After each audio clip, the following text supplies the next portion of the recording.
Hey guys, Smlivy here with Curly Crown, making it easy to go natural and love it. Easy to be natural and love it. I'm going to talk about a few things. The dangers of black market hair extensions. Apparently, this girl, everybody knows hair weaves is a hot commodity. It's a lot to money to get bundles of quote unquote real hair. So much so that people are now busting in the beauty salons, robbing them, and then selling them hot market. Well, this chick, she got her weave done in an in-home place with some hot hair that was stolen on hot market. And she suffered some serious damage from it. So this is the deal. She got her hair done at somebody's house. She paid like $60 worth to get this beachy wave extensions that she wanted. She said 2 weeks later, I was lying down and there was blood on my pillow. She started to remove the extensions. Her hair started coming out, leaving behind signs of serious infection. Smelled horrible. You didn't know it was smelling before 2 weeks in? You didn't notice that smell? You waited? Anyway. I was nauseous when I was taking my hair out, says Denvers. Desperate for help, she decided to see a stylist at a professional salon. She should have went to the doctors if you have an infection that magnitude. I was shocked when I saw her picture, said Natural Resource Salon owner Tamika Fletcher. It seemed like the weave was pulled too tight and opening her scalp and exposing her scalp. It looked like it could have been a possibility of utensils being unclean or unsanitary. Now, I don't know how they put in weave. I could only base it on my experience. And the only utensil was, say, like a needle. But she said this was a cap weave. So it's not, and when you braid your hair down, you put the cap on, the needle goes through, right? Goes through the cap, maybe attaches to your hair, and they pull it through, and it's just like sewing something on. How do you get to the infection like that? Unless the needle could be dirty, and then it's picking your scalp. But you got to check out the picture. The picture, all this right here. You know how old men lose all of this?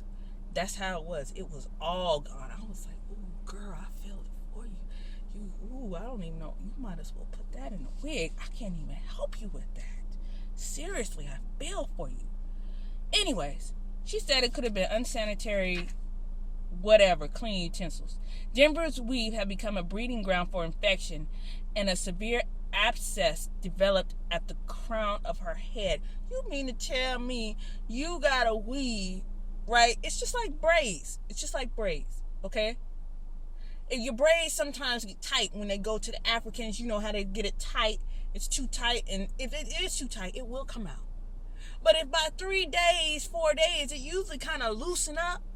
You mean 2 weeks went by, and you got the scalp splitting, and you see like your cranium, and you still let more days go by till it gets 2 weeks, and it obviously was hurting. If you see in your scalp and blood, that's obviously some pain, but you still wearing it. Anyway, I cried for a week or two when it happened. Child, you was crying when that hair got done, because I know it was tight, and you was wearing it tight for 2 weeks. I can't wear my hair out. I have to wear it up at all times. The college student wants to learn from her painful mistake. Go to a salon that is sanitary, clean, worth spending the extra money because you get what you pay for. Going to someone's home to get extra service may not be the best idea. You could end up losing what you gain instead. Okay, first of all, number one, I don't know too many people. With crochets, braids, all this have excessive magnitude to what this girl is talking about. So which leads me to the conclusion that the hair wasn't clean. Ladies, okay, So I did some research, and I've been wanting to do a video on this for a while. So I'm probably going to make this a 2-part. Number one, hair weave is considered a cosmetic under the FDA. The FDA, this quote, first of all, when you get hair weave and they say organic or natural, it's a lie. There's no stipulations under the FDA guidelines or any guidelines on what you can consider natural. It's not like how you go to the grocery store and you got that stamp that says organic. They can't have that stamp unless they follow certain guidelines and meet them, basically like an audit. I'm an auditor. That's what I do as my job. So for me to audit this situation, what she's talking about here, I've done it before. It's a stringent process and it's a benchmark guideline. So when you go to the store and they say natural hair or all natural, virgin, there's no guidelines. It's relative. They can put anything they want on there. Number one, the FDA has no standard guidelines on the hair that is imported. I'm going to write this down. Imported to you. So this Cambodian, this Brazilian, this whatever type of hair type you're getting, there's no standards of cleanliness when you get your hair, if you understand what I'm saying. Which means it's relative. What's clean to you may not be clean to her. What's clean to her may not be clean to you. We're talking about third world countries here. We already know that cleanliness is not all that. So what should have happened in her case is she should have washed the hair before she put it in her hair, which is what a lot of people don't do. They just pull it out the pack, put it in their hair, and then they hope it works good. But what they don't tell you at the hair store is that sometimes these hairs have bugs. And they don't have standards. So while we have standards here about you're supposed to wash your hands, 20 seconds, soap, and then sanitize, they ain't got none of that over in Cambodia. They ain't even thinking about that. Now on top of that, I'm definitely going to get into you because you my sister and I love you, and it's not about being kumbaya all the time. I'm going to check you. This girl right here, I can't co-sign on what you doing, because some of the times these hairs that we get is not by good means. We all seen good hair. We all know that sometimes people pray and get their hair, cut off as a process of the prayer and supplications. You got women being beaten, raped, and just pillaged for their hair, and you over here wearing it. So when this happens to you, you want to cry foul, but you wasn't crying foul when you was trying to put it in your hair. These women, they can't even go to the movies. Before your hair is long, you go in the movies, they're scared somebody going to chop off their hair. What if that was happening to you? What if you couldn't go to the movies, you was scared somebody try to chop off your hair and take your hair? Boy, you be the one most fighting this. I'd be like, yo, I will hurt you, I will cut you, I will get in my purse and bring out some piece of steel up in here if you try to cut off my hair. But when it happens to somebody else, it's not important. But when it happens to you, you want to cry foul, and that ain't right. You need to go in the mirror and check yourself, slap yourself, just walk up in the mirror and be like, yo, ego, that ain't right. Because that is what they're doing to get this hair. Seriously. It's not like you're reading the package and it goes fair trade. This hair is not taken from a woman who was raped, beaten, or pillaged for her hair. It is or prayed over for her hair. It is from someone who gave their hair for free will offering for a profit. It ain't like you looking for that. And it's not like these companies are really even pushing that. They don't give a damn. Just like they don't give a damn about the cleanliness of the hair. This is why you should wash it.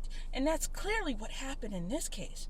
Because in the history of all black women, think about it, who have gotten their hair done, the only cases you're hearing about in these extreme cases is human hair. Human hair from where? Third world countries. Did you wash the hair before you put it in? No, because you wanted to keep it in the texture you want. You didn't want to go that extra mile to wash it and condition it and straighten it and blow dry it to get it back to how it was in the package. You just want to take it out and use it and put it in your hair and be worried about the consequences later. And then when your number comes up, you want to cry foul. Well, guess what? Ain't nobody looking out for you but you. The help you want is at the end of your own arm. The FDA doesn't even have standards for importing hair. Their standards are the hair must be clean and free of debris. Exhibit A. The CFR, food, if you can go on a Food and Drug and Cosmetic Act, right? And okay, let's jump back. The FDA does not define or regulate terms such as organic or natural. However, the U.S. Department of Agriculture does regulate the term organic when used in terms of agriculture ingredients. So that whole, oh, it's natural is all out the window, okay? They recommend that companies follow GMP guidelines when it comes to manufacturing cosmetics. However, when it comes in, they don't check everything. They say that it must be clean and free of debris, but that's relative. And you can't see microbes, and you can't see bug eggs, and there's no way that the FDA or inspection or the state inspectors can inspect each and every cargo.